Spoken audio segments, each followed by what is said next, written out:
Hi everyone, it's David Wheeler at Wycombe Wanderers and you're listening to the Wycombe Wanderers Show.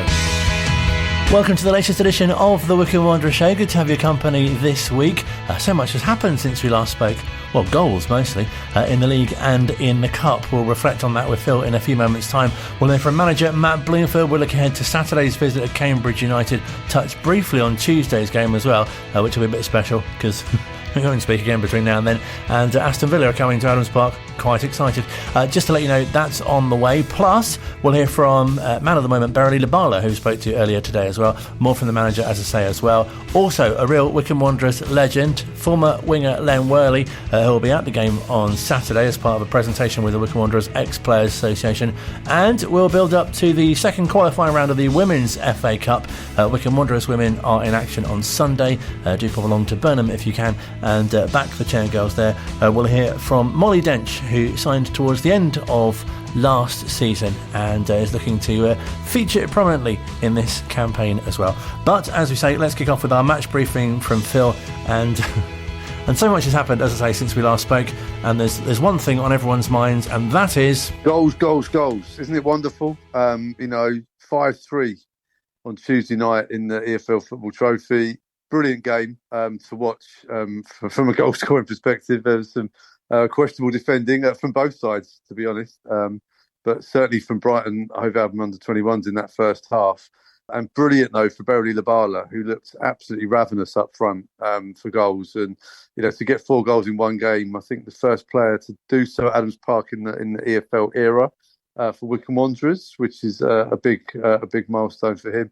But personally for him, to hit the form that he is now, having had that injury in pre-season, which would have been a really frustrating time for him to get it, fantastic. I mentioned the mistakes, but the first and the last goal, I think were really, really top finishes, and he had to do quite a lot with them. So yeah, I think 4 goals in one game, fantastic. 2 of the goals, especially, I thought were top draw, and a wonderful problem for Matt Bloomfield to have. He's got Dan Udo scoring goals, he's got Richard Kone scoring goals.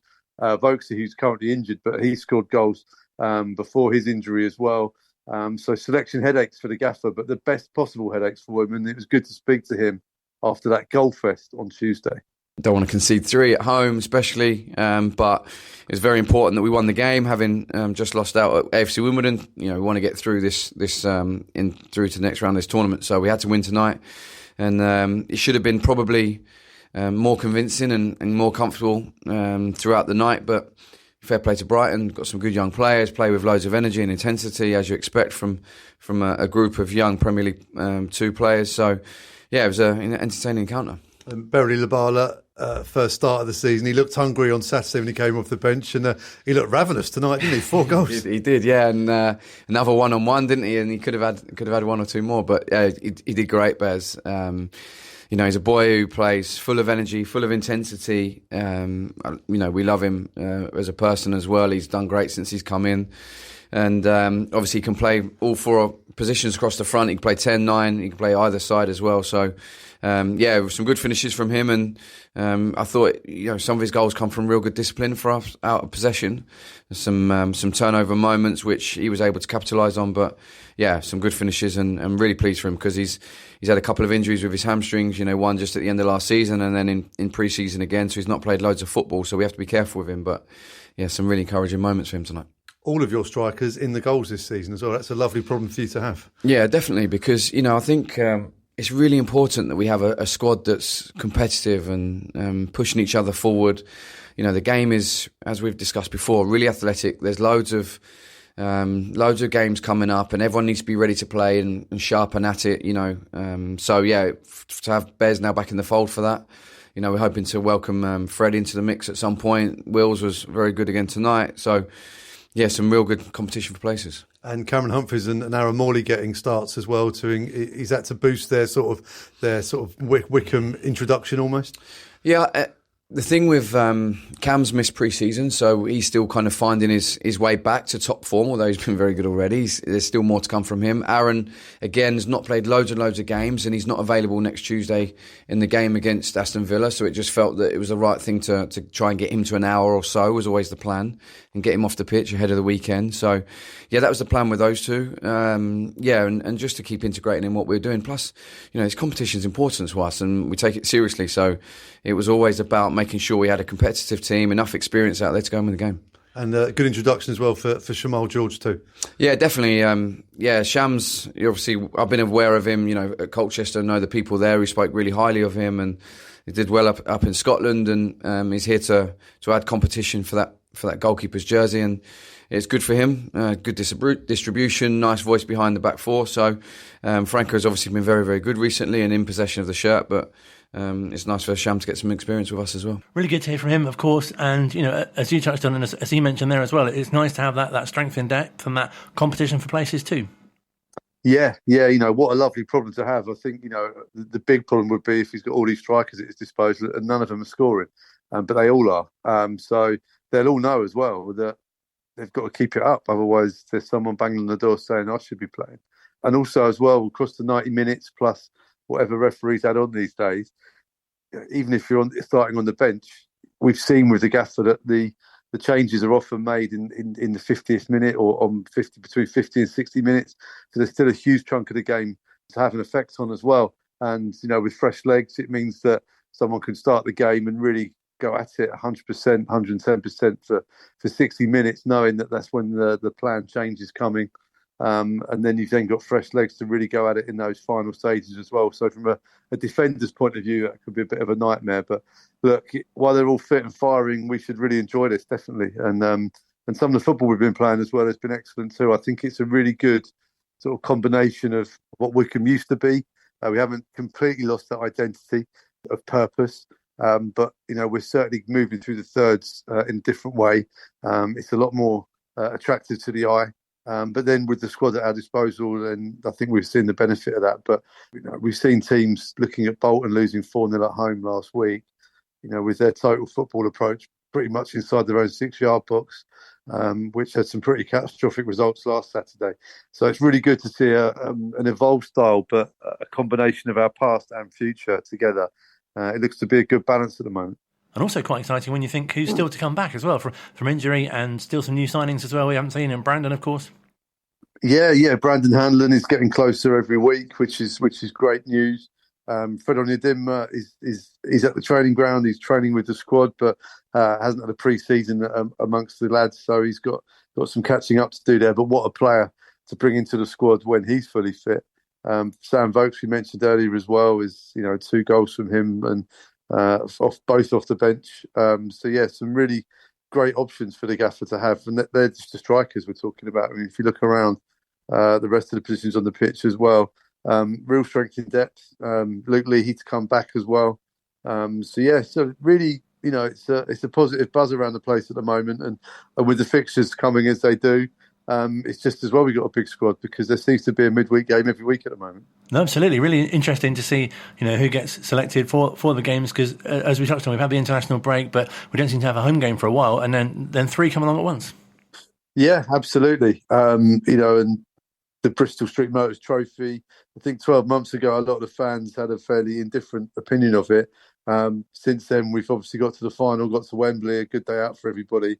But I think because of the size of the squad, it's such an important competition now for Wycombe, because it gives an outlet for players that aren't necessarily getting regular minutes in the league, A, to keep fit, and B, to give themselves a platform to showcase the gaffer why they perhaps should be playing in competitive games.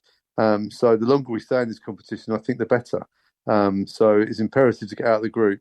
And that win against Brighton really was a big step towards doing that. We've still got to play Crawley and get a result of some description against them too. So it's by no means a foregone conclusion that we are going to get out of the group, but we've given ourselves a very good chance of doing so. Cambridge in the league is a tantalising fixture, and great to have them here on a Saturday. They're normally played under the lights on a Tuesday night, and I think we've had a couple of rearranged games because of internationals and stuff. So it's nice to get them on a regular Saturday. They're a really good club, and a club we've had some really good battles with over the years. Historically, we tend to do well against them, although in recent times they have had a couple of occasions where they've pegged us back. They come into this one bottom of the table with their manager bemoaning the fine margins of football. At the moment, we're on the other side of that, which is great, and showing some good form and picking up some good results. So hopefully that can continue on Saturday, which can then give us a really good bounce into next Tuesday, where we take on Aston Villa, who, on Tuesday night have just gone, we're just playing in the Champions League, which is great for them. They've got a local derby this weekend, and then I think they're playing Bayern Munich the week after us. So it's a busy set of fixtures for them too, which leads me to believe I think they may well make changes on Tuesday, which I think maybe gives us a glimmer of hope that we might be able to cause an upset and progress in the Carabao Cup, which would just be a wonderful thing for everyone concerned with the club. Young boys one week, chair boys the next week. Absolutely, and it certainly was men against boys on Tuesday from a Wycombe point of view with the under-21s from Brighton, certainly in that first half. But look, Aston Villa is a big test for us, even if they do make changes.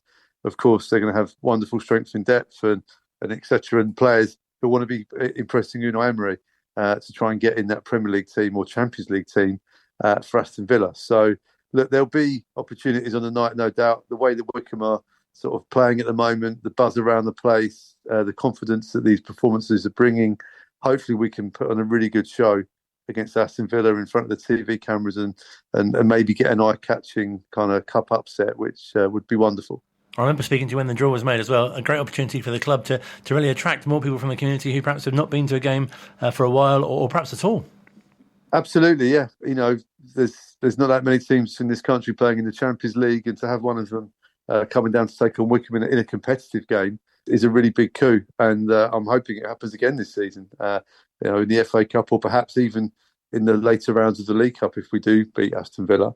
But regardless of the result, it's a great platform to get people down to Adams Park, as you say, perhaps for the first time or for first time in a long time, to see what it's all about now with Matt Bloomfield in charge and the football and the players that we have now.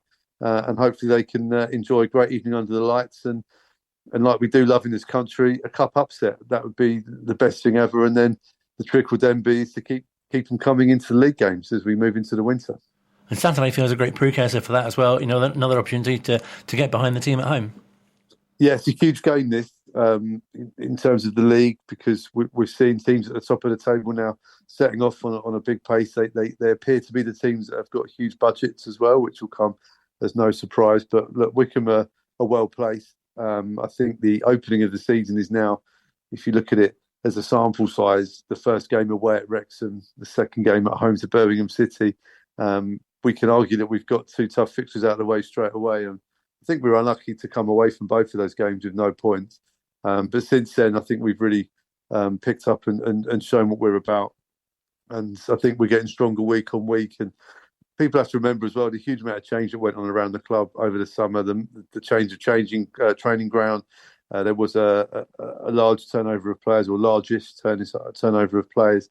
But equally, this is the second season for Matt Bloomfield, and we're seeing the great strides that he's making as a coach, which is really exciting to see. So, yeah, I think things are looking up. But this is not an easy game on Saturday. The table at this stage of the season can lie, because it's only a few games in. Cambridge will obviously be disappointed at their bottom and they haven't got a win yet. And I'm sure their manager will be busting a gut to try and fix that. But I'm sure Matt Bloomfield will be hoping that he'll be getting the 3 points on Saturday and compounding the misery of Gary Monk and Cambridge United. And we'll hear more from the manager later in the show as well, but he'll say that it's a real kind of work in progress still. There's still a lot more to do, but it feels like an exciting time, doesn't it, with what he's building and what's going on at the club. Yeah, it's great to see the smile on his face and the twinkle in his eye. There were some tough times last season, which I think actually all young managers and coaches have to go through. I think they have to experience it, unfortunately, to kind of really sort of give them that inner steel and resolve. He's a real grafter, is Matt Bloomfield, and that will come as no surprise to Wycombe fans who've seen him as a player. He very much embodies that spirit as a manager too. He's come through a tough period and he's really sort of getting into his stride now, which is fantastic to see. And really exciting as well, because let's not forget, this is, yes, he had that spell at Colchester, but this is his first real kind of chance to attack a job and look at it long term and implement his philosophy and his ideas and his beliefs. And we're starting to see that really come through now. And even during the dark times of last season, there wasn't anyone that Wycombe fans wanted to achieve more than Matt Bloomfield. So I think with the results and performances picking up and the fan spirit as well, we feel like this could be a wave that could take us a long way. Plenty of reasons for positivity and optimism. Thank you so much, Lee, for your time.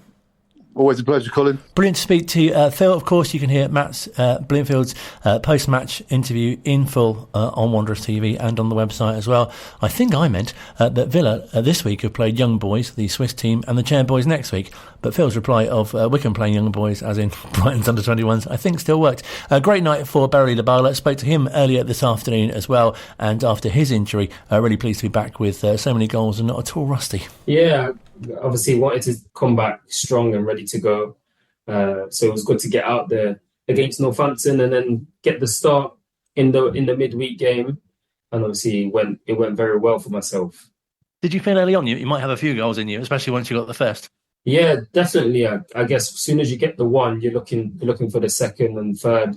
That's just my mentality as well. I want to score as much goals as I can, and especially you're in a game where you're getting chances and the team's creating a lot of chances. You want to get on the end of things, and I was delighted that I managed to get on the end of a few of the chances created. And both yourself personally and the team could have had more. Yeah, definitely. We could have had more. We kept the pressure on at the top with the way we was pressing, how we set up. We did predict we'll get a lot of chances like that. So very pleased, but obviously on another day, maybe we could score a few more goals as well. And really nice to bounce back from the AFC Wimbledon defeat as well in the competition and really get points on the board and look like you can now progress from the group. Yes, that was very important that we got the win. Like you said, we didn't manage to win the first game, so it was important that we got this win so that it gives us a good chance. So against Crawley, we can obviously go there and try and win again, so we can go through to the next out the group stage and into the knockout stages. I'm sure you weren't really thinking about it in these terms, but a great advert for fans as well who might have missed the game on Tuesday night and think, we missed 5 goals. If we come along on Saturday to see the Cambridge game, it might happen again.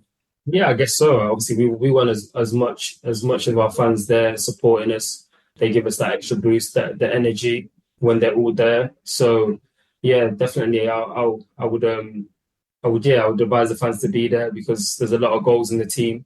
A lot of the attacking players are firing at the moment.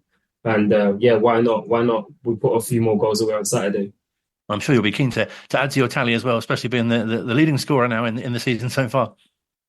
Yeah, definitely. Obviously, given the chance, obviously the gaffer will let us know the squad and the team that will be playing on the day. So I'll be ready, given the chance to play again, and hopefully try and score some more goals or even set up a few goals for my teammates. And I know you mentioned in your post-match interview, but it must be so great to have so many attacking players available and such strength in depth and competition for places, especially with the schedule coming up. 100%. It's very busy. There's a lot of games in the league, and we're still in all the cup competitions. And we're gonna need our squad obviously rotating around, making sure that we're all fit and ready to go. So, and obviously, like I said, it helps every player as well to keep their standard highs, to keep pushing for more when you've got good competition to play against and to train against. And both yourself and all the players must really go into Saturday's game with a lot of confidence on the back of recent results, both in the league and, of course, the Cup on Tuesday. Yes, we definitely should have confidence. Our performances recently will be giving us confidence, and we're on a bit of a momentum at the moment. So yes, we've got a lot of confidence to get out there and get another win, and keep climbing the table. And I'm sure you won't be thinking about the Villa game till after Cambridge. But do you as players have that in the back of your mind that it's on the horizon, and you must be so much looking forward to it? Of course, I guess you always know what's coming next, but obviously the main focus is Cambridge, and the next game is always the most important game. The next Tuesday game, obviously, Aston Villa is going to be a great occasion, playing against a Premier League side, and we'll be pushing to make it to win that game as well, and to have an upset in the cup. But like I said, Cambridge is the most important game, and that's what we need to focus on, and all the boys know that, and we're training and preparing for that already. And obviously getting your first start on Tuesday night, it would be great to see that replicated on Saturday, or at least feature somehow in the game. Yeah, I guess so. Of course, I've just came back from injury, so it depends what how the manager feels about it, and but either way, I'll be ready doing what I need to do on my end, and obviously if called upon, I'll be ready to go and try and put in a performance for the team. Well, it's been brilliant to speak to you. Thank you so much, Lee, for your time, and all the best for Saturday. Thank you so much. Across High Wycombe and South Buckinghamshire, and on your smart speaker. Play Wycombe Sound. This is Wycombe Sound. Still to come on this week's edition of the Wycombe Wanderers Show, we'll catch up with Mollie Dench, a defender from Wycombe Wanderers Women, who are playing in the Women's FA Cup second qualifying round at the weekend. It's a home game at Burnham, so plenty of opportunity for you to get along and back the chair girls. We'll hear from manager Matt Bloomfield as well, but first, with thanks to the Wycombe Wanderers Ex-Players Association, something very special happening on Saturday at the Cambridge game. Actual Wycombe Wanderers legend Len Worley will be presenting with the son of Cliff Trott, Cliff's shirt and also a medal from the 1957 Amateur Cup final, which we proudly displayed at Monty's as well. And as you can imagine, Len had a very good relationship with Cliff. Oh, we had a really good relationship. I'm not sure how many seasons Cliff was at the club, maybe 2 or 3 seasons, or maybe a bit more. And I played on the wing and he played as the old-fashioned inside forward. And we had a good relationship. He used to shout at me quite a lot, but he was sort of a rumbustious type player that actually sort of created havoc in the opposing defence because he was always there pushing, shoving, trying to score goals, etc. You know, he was all action. Yeah, and a really nice guy too. I guess that especially suited your style of play as well. Well, yeah, I mean, if he gave me the ball, he could have a rest then, you see, while I went on and tried to take on the fullback 2 or 3 times and gave him a little bit of a rest, and then I gave the ball back to him. I feel we should ask, why did he shout at you a lot? Well, because I was a youngster. I mean, I came into the team and I was, just 17? And Cliffy must have been, 22, something of that sort. And he just, he really wanted to encourage me, but he really wanted to keep me on my toes. And, I mean, it was fine. I didn't mind at all. It feels like he had such a good influence on the team as well. Sorry? It feels like he had such a good influence on the team as well. Oh, yeah. I mean, as I say, he was sort of a rumbustious type player. And always a threat in towards goal and getting in amongst the opposite defenders. I should imagine the opposition, really didn't like playing against him because he, ruffled their feathers almost constantly. But at the same time, really nice, quiet guy. Are there any particular Cliff-related stories that really stand out for you? No, there isn't really. No, it was just the way he played and the rollicking he used to give me. that was about the main things that sort of stand out, as it were. Really nice that the club is able to kind of honour him with this shirt as well that's been found. Yeah, that's good, yes, because I'm going down there on Saturday and just a pity it wasn't a winner's medal, but there we are. We got there, got to Wembley, 90,000 people there. In front of, as I say, a packed house and the usual great Wycombe support.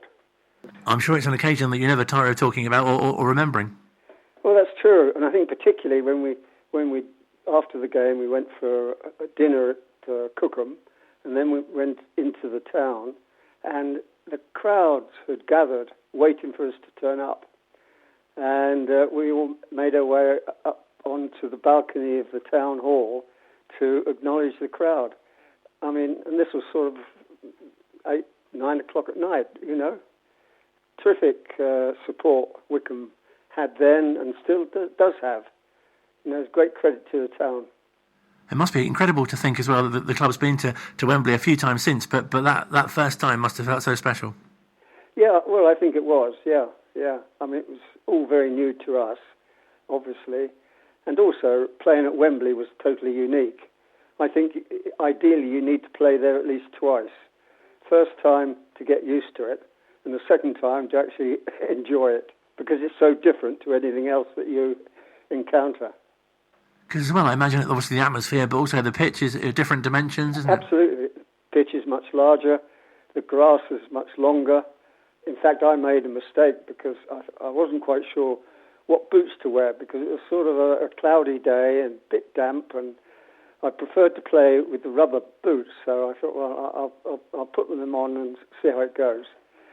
But it was the wrong thing to do because they just didn't hold me up properly. So at half-time, I changed back into studs, and I felt so much better because I didn't realise quite how sort of spongy and how giving the Wembley turf was. And you were used to playing on the slope of Lokes Park, of course. Yeah, that's true. You know, I'd developed one leg longer than the other, and that was a bit difficult to get used to. And what do you remember of the build-up of that game as well, and that day? Well, the unfortunate thing was that I was doing national service at the time, so I therefore didn't get involved with all the build-up as the other players because I was stuck in barracks in London.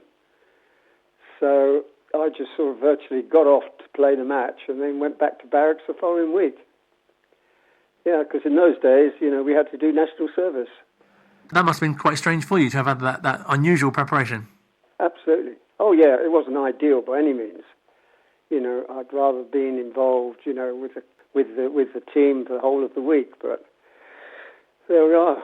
It wasn't possible, but that was it. And the only other unfortunate thing, of course, was that we didn't actually play particularly well that day.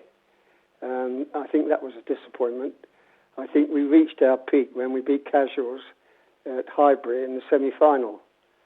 I think that was a sort of highlight. And then after that, in those days, it was about a 4 to 5 week gap before you actually played the final. And I think in that period, I don't know, we lost form, I think, and really didn't produce what we should have done at Wembley. And Bishop Auckland were a bit of a bogey team, of course. Yeah, they beat us in the semi-final the year before.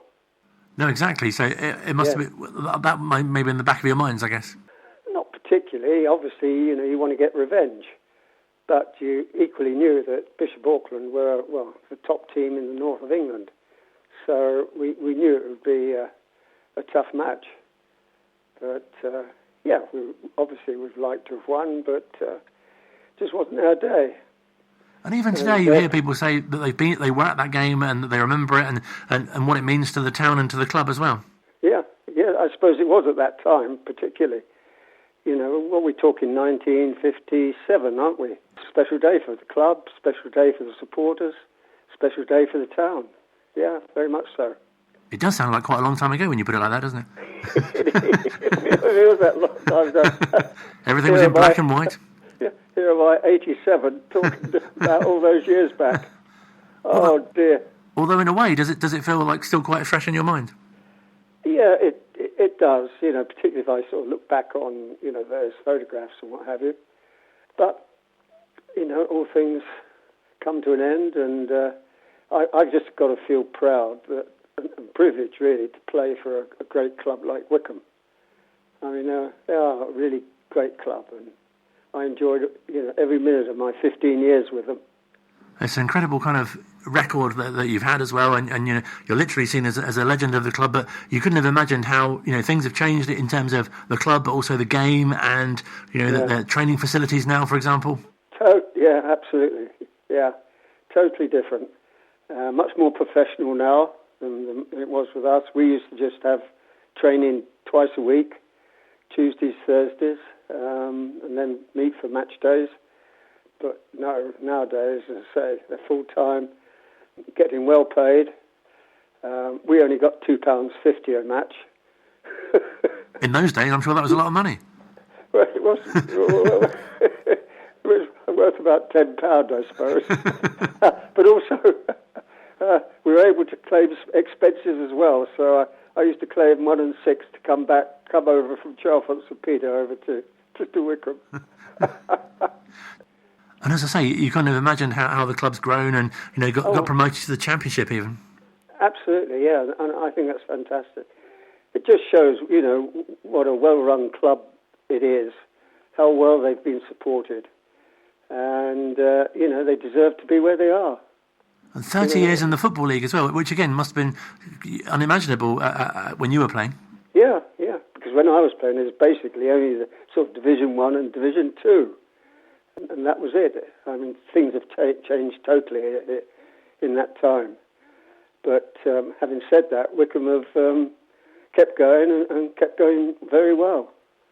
And it really feels, doesn't it, like each decade there's been something special happening at the club or special players as well? Yeah, absolutely. Yeah, I mean, you just got to look at the number of times it's actually been to Wembley over the last few years. And that's a credit to the club. Yeah, very much so. Did you feel that when you were there as well? Did it feel like a special time to be playing for them? Oh, yeah, absolutely. I mean, I had a very good chance to sign pro for Tottenham. And I think I probably would have done had I not been playing for a club like Wycombe and also playing from a country as well. I think if that circumstance had been different, I probably would have turned pro, but I didn't. And I came back and, as I said, played 15 years for Wycombe. And extremely proud to have represented England, I'm sure. Oh yeah, that's you know, it's a very proud moment when you do, and you know, to get the cap, and yeah, it sits. A few of them sit nicely in my trophy cabinet at home, and from time to time I go and have a look and sort of try and make myself feel better. Incredible memories to have been through that and to experience that as well with the group of players that you did. Yeah, that's true. And what a really superb bunch of lads they were.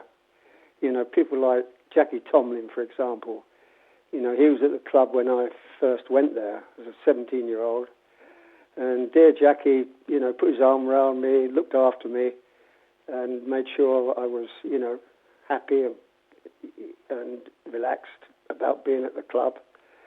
Yeah, Jackie Tomlin, the Truett brothers, you know, really, really, really nice, genuine gentlemen. Do you know you never heard a swear word in the dressing room? Really? No, never heard a swear word.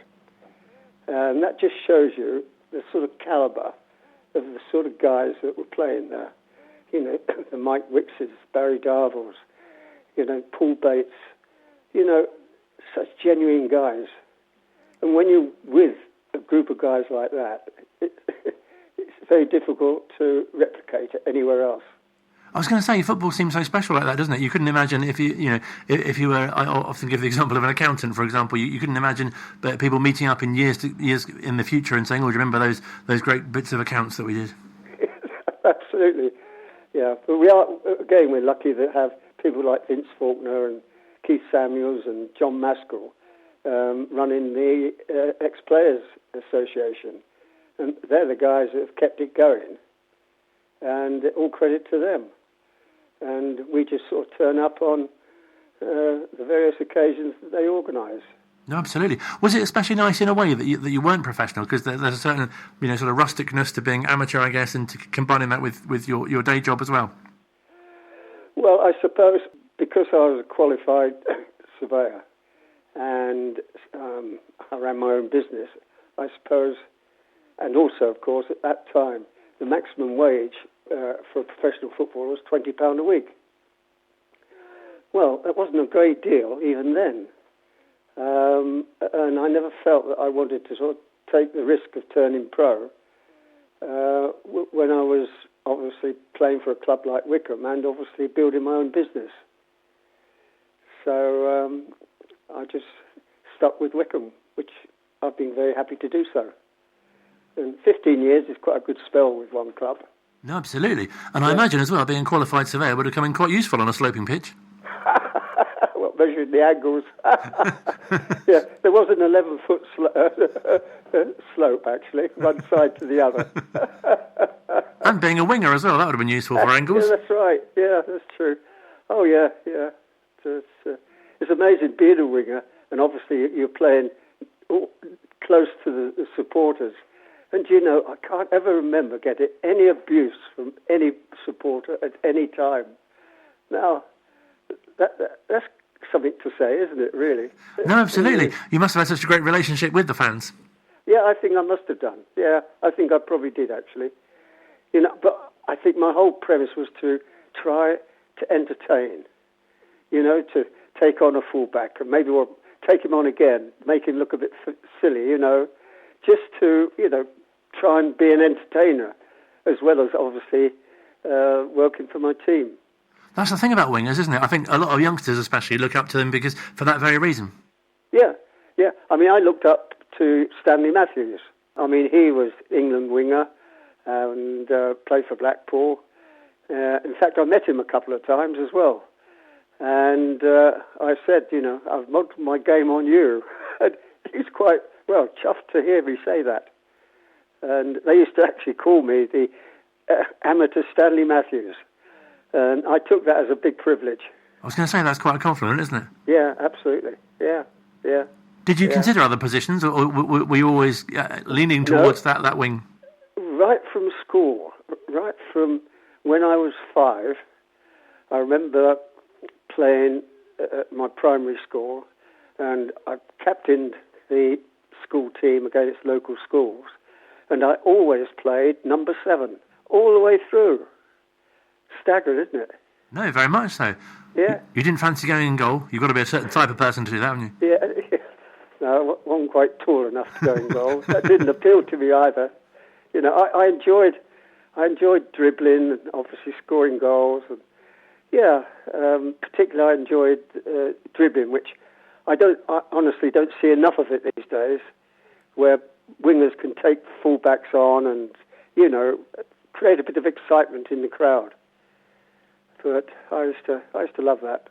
So I was a bit of a show-off, really. Yes, I'm sure many supporters might think that too. But also, I think really impressed with your work ethic as well at the time. I'm sure that's what won a lot of admiration from supporters. Well, I always went and gave 100%. Yeah, I couldn't go out, and just, play it by ear or not really try. I mean, no, I gave it 100%. And after football, I played tennis at quite a good level, and I'd give 100% to that as well. It's just the way I am, I suppose. I was going to say, it must have been a great grounding for your kind of later life as well. Oh, yeah, I think so, yeah. I mean, it's just given me super memories. And also, I think it gives you a discipline in life as well. When you're playing at a good level, the only way you're going to succeed is to look after yourself, be careful with what you eat, how you live, etc., etc. And I think I've done that all my life. That's probably the reason why I'm still running around at 87. Absolutely. And obviously fans are so, appreciative of what you've done for the club, and great to have, your name linked with such great achievements that you have done. Well, that is a privilege, I mean, I don't know I really don't know what the fans think, but if they look at me in that sort of light, that's great. Yeah. And you still enjoy watching the team today, of course? I go down there, 3 or 4 times a year. I'm going down next Saturday because, as you said earlier, the Cliff Trot shirt presentation. So, I still go down there. I'm not a great watcher because I always feel I want to be out there. But, I do go down, do support them. And, of course, the ex-players have got a good organisation going, and we meet for dinners and we meet for bowls days and golf days and things like that. So it's another unique thing about the club, to have an ex-players organisation that is run well. And really nice to not only share your memories, but other generations of players as well. Well, yeah, absolutely. Yeah. It's difficult to know how the future's going to go because nowadays the players seem to come from all over the country. And when I played, nearly everybody came within a sort of 20, 30-mile radius. The furthest one way would be guys from Oxford. Perhaps the other way would be guys from Slough. and then the other way perhaps from Watford. So, yeah, I mean, it's a fairly close-knit unit, really. And you don't get too many players staying for 15 years either. No, that's true. That's true. Yeah.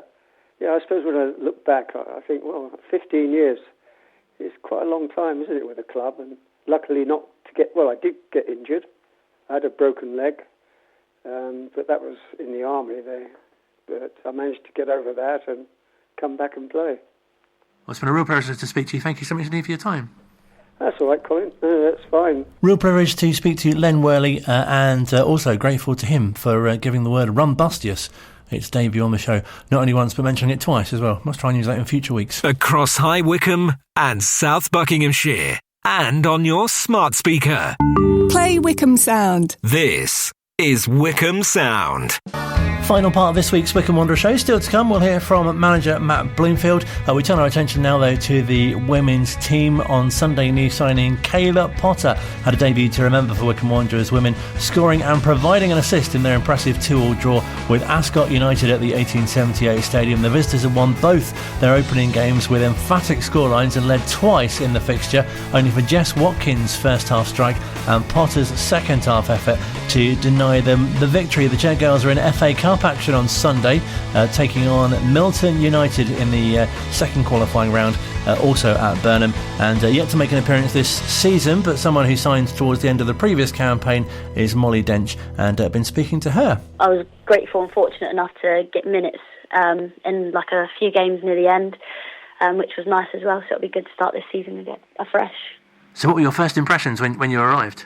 The girls are really lovely and welcoming. I instantly hit it off with like a few players and have made like some good connections there. I liked Carl's management style and the structure of everything, and I was just overall like really pleased with how the club was. And hopefully you're well now as well, because you missed a lot of time because of your health scare as well.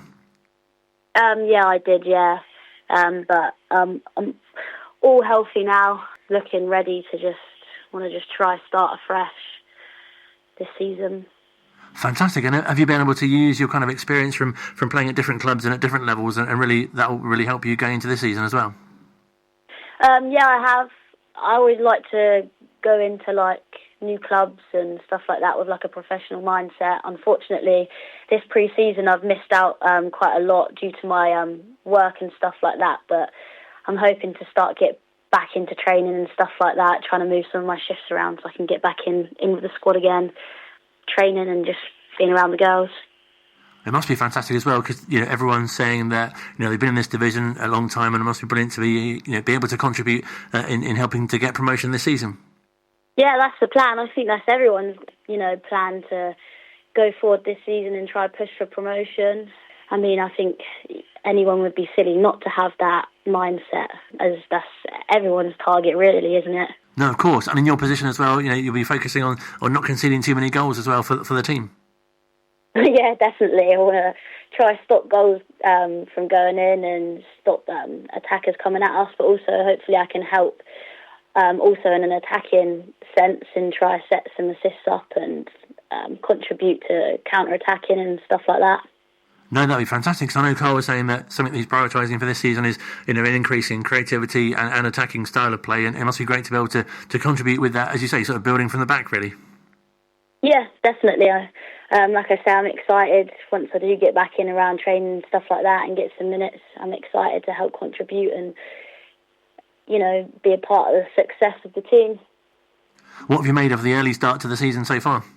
Yeah, it's been good.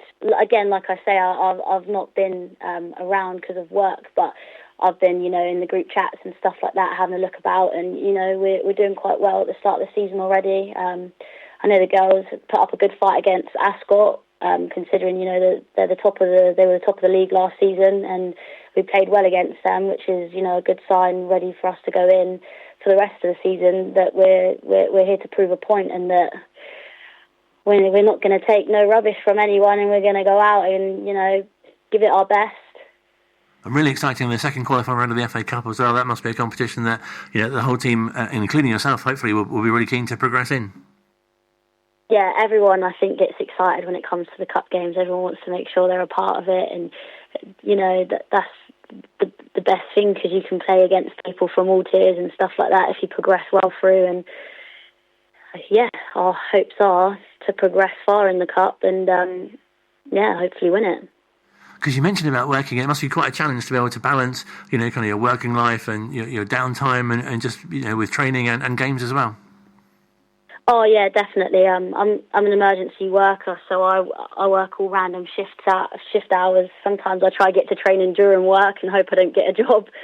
Sometimes I can't make it, or there's other times where I've worked a 12-hour, 13-hour shift and I go straight into training.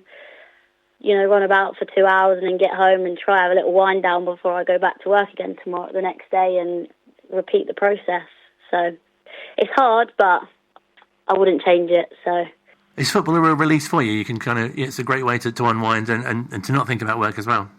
Yeah, definitely. No matter how tired I am from work and how much of a struggle it is to get myself down there, even though I'm tired, as soon as I step on that pitch, it's just an instant release and just a complete sense of freedom. I feel because that's my time of creativity and my time to just be me and wind down and have no worries about anything and just get away from everything and everyone. No, absolutely. And do you set yourself kind of personal goals or things you'd like to achieve this season as well as collectively with the team? Yeah, definitely. I think one of my main things is to try and get down to football more around work and stuff like that, and try to be a lot more present, as it does bring me great enjoyment being around in training. And then as well on top of that, as a team sense, I want to be able to be in and around and help progress the girls and be a part of everything and help create such a successful season. And really nice as well for younger players to look up to you and what you've achieved, and other teams that you've played at different levels as well, and really learn from your experience, and nice for you to be able to pass that on. Yeah, definitely. I'm always open to if anyone's got any questions or anything like that, or I like to help people around me and try to be constructive with pointers and stuff like that. And do you feel like it's a really exciting time to be involved in women's football? You must have seen the sport grow so much in just the comparatively short time you've been involved. Oh yeah, definitely. Even from when I was a kid, I was going and watching England games and there was about 30 people in the stadium. It was empty.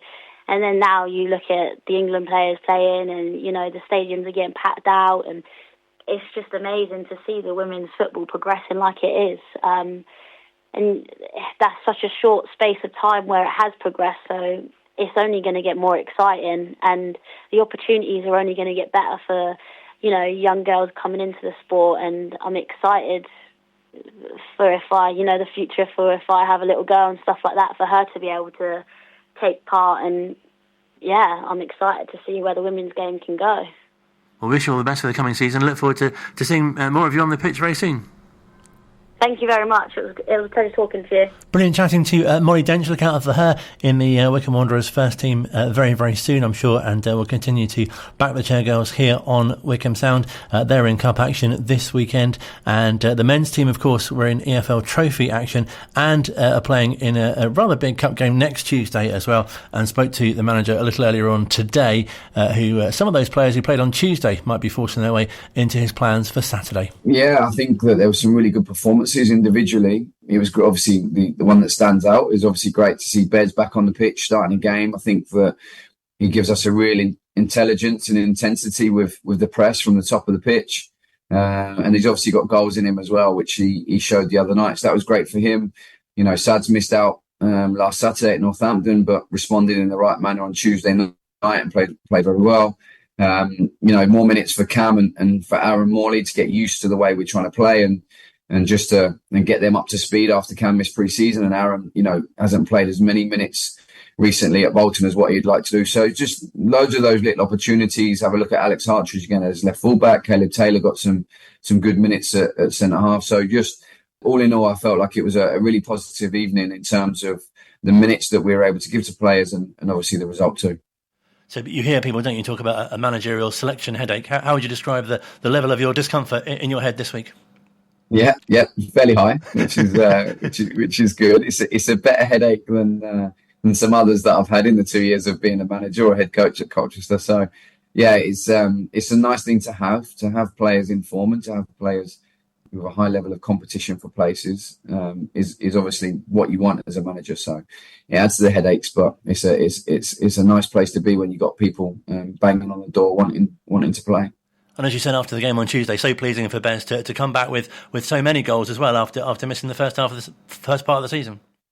Yeah, he missed the end of last season as well with an injury, which was disappointing for him. He's someone we think extremely highly of.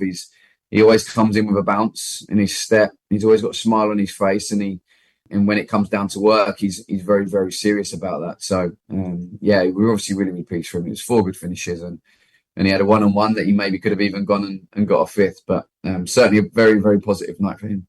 And just with the goals generally so far this season, one of the league's top scorers with 10 in League One. Yeah, something we want to continue. I think that over the years we've had some good spells of scoring goals here, and we've had some spells of finding it slightly tougher. We felt that last season we underperformed our XG, which we wanted to improve going over the summer, and to get a full pre-season into Richard Kone, to be able to recruit Dan Udo, who always overperformed his XG at Shrewsbury, always hits the target, more often than not hits the target with his shooting, and you've still got obviously Bears from January. So we felt like we wanted to recruit, to add to that group at the top of the pitch. Obviously not forgetting Vokes, unfortunately out of his injury at the moment, but we wanted to add competition for places because the game is that athletic and intense now that it's very rare that those forward players play 90 minutes. Too often it's more rotating those places so you can retain the intensity at the top of the pitch, which is what we wanted to go after. And obviously, of course, the number in the against column is slightly higher than you'd like, I'd imagine, as well. Yeah, absolutely. Hit the nail on the head, mate. It's too high, and we need to start being tougher in those areas. But we want to play with a certain style. We want to play with a certain philosophy, and we want to stop conceding so many goals. But we're certainly pleased with the amount we're creating, and with that becomes being slightly more open in your shape at times. But we need to find ways to correct that, because at the moment we're conceding too many. And obviously Cambridge visiting on Saturday, and does it feel they're perhaps a more dangerous team because they're without a win yet, and they'll be perhaps especially keen to get one? Yeah, that's exactly that. Very, very dangerous team. Will be extremely eager to get the first win and to beat us. So very, very dangerous opponent. Gary's got them playing with a real distinct pattern and philosophy and style, and going to be an extremely dangerous and tough opponent. We have to be ready for the game because every game in League One is extremely tough and close fought, and we have to be ready on Saturday afternoon. And a great opportunity for supporters as well, who may have missed Tuesday night's game in person and thought, the home team scored 5 goals. Perhaps we'll see many more on Saturday as well. Yeah, and we've been away, haven't we? More often than not this season we've been on the road, so it's nice to be back at home. It's nice to be back in front of our supporters, and I really hope that as many as possible are able to come and cheer us on, and I really, really hope that the guys that come and watch us are able to enjoy some goals and enjoy some of the play that we're trying to do at the moment. So really, really hopeful that we can turn up and perform, but it's going to be tough, make no mistake about that. But we have to be ready to run, and we have to be ready to compete, which is the basis of any decent performance. As you say, not been at home for a while, but great to have these 3 home games in succession. And I'm sure the focus won't be on Tuesday night until after to Cambridge. But great for supporters perhaps who perhaps haven't been to see the team for a while or perhaps at all, and knowing that Villa are coming on Tuesday, and this will be a great opportunity to see their hometown team really test themselves against a team who've been in the Champions League. Yeah, well, what it has done is it's been nice to create a little bit of interest around that game. So we're not going to be able to give that any focus at all until after Saturday evening. But it has been nice to have some interest created around the town and around the local area, because these games don't come around very often. So I really, really hope that our local supporters are really looking forward to it, and we hope they'll embrace the occasion as much as we hope our players will as well. And nice for you, of course, as well, because you probably played in obviously against big teams as well, and know what it means, and especially on a Tuesday night under the lights as well. Yeah, we've had some big ones, haven't we? We've had.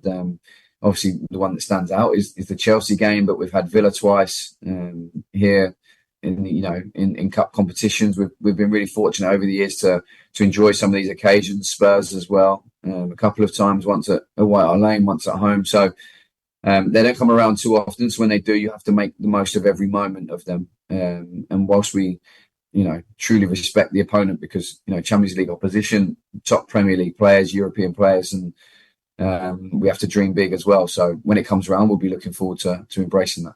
And obviously there's a tiny gap with the international break, but it really feels like the team's starting to build an unbeaten run at the moment, and you'll be keen to continue that. Yeah, absolutely.